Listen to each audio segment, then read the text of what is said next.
The diner sat on the edge of the highway like a forgotten memory, its neon sign flickering against the rain-soaked darkness. Inside, the air smelled of coffee, grease, and exhaustion. The waitress moved quietly between tables, her steps careful, almost apologetic, as if she were trying not to exist. She had learned long ago that silence kept her safe. Her uniform was neat but worn, sleeves rolled up, hair tied back tightly. She refilled mugs, wiped counters, and avoided eye contact. Most customers barely noticed her, except the two men sitting in the corner booth. They were loud, confident, dressed in expensive jackets that didn't belong in a place like this. Their laughter cut through the diner like broken glass. Each time she passed, they whispered, snickered, and stared. She felt it but said nothing, keeping her eyes on the floor, hoping the night would end quickly. When she approached their table to take payment, the tension finally snapped. One of the men mocked her voice, exaggerating her politeness, while the other laughed and tapped his fingers on the table impatiently. She apologized softly for a delay that wasn't her fault. That apology only fueled them. The man closest to the aisle stood up suddenly, towering over her. His smile vanished, replaced by irritation. Before she could step back, his hand came across her face with a sharp crack. The sound echoed through the diner. Coffee spilled, a plate shattered, and the room froze. Her head snapped to the side, her cheek burning, eyes wide with shock. No one moved. No one spoke.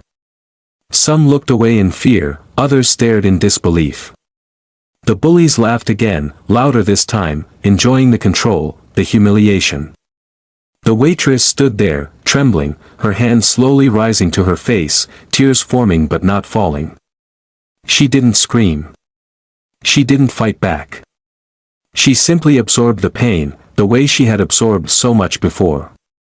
The bell above the diner door rang, sharp and sudden, cutting through the laughter. A man stepped inside, rain dripping from his jacket. He paused just long enough to take in the scene, the shattered plate, the spilled coffee, the silent crowd, and his sister standing in the middle of it all, hurt and shaking. His expression didn't change much, but something in his eyes hardened instantly.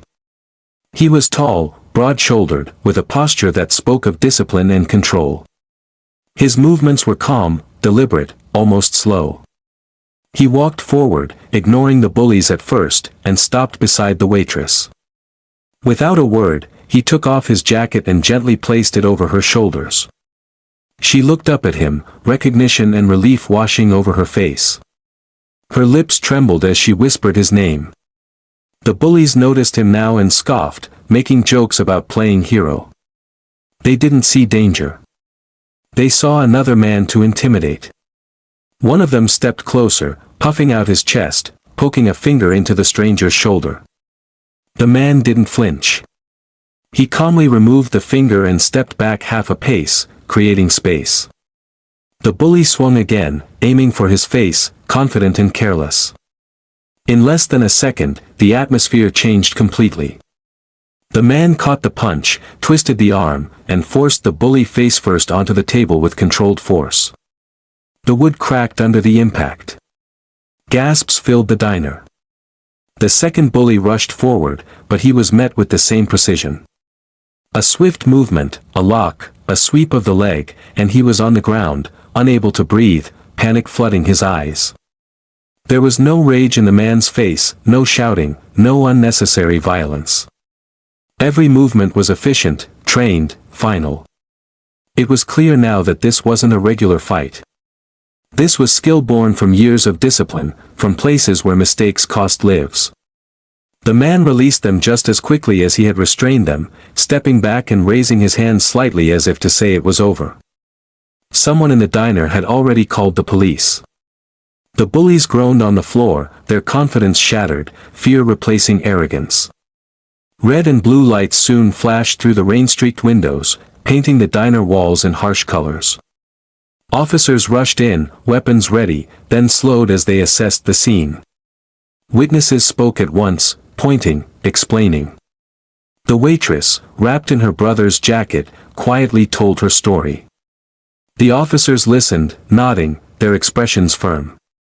The bullies were pulled to their feet, handcuffed, their protests weak and ignored. As they were led out, they avoided looking at anyone, especially the man who had stopped them so effortlessly. When the diner finally grew quiet again, the adrenaline faded, leaving behind a heavy stillness. The brother sat beside his sister in a booth, speaking softly to her, asking if she was hurt, if she was okay. She nodded, tears finally falling now that she felt safe. He held her hand, steady and reassuring, the same way he had when they were children and the world felt too big.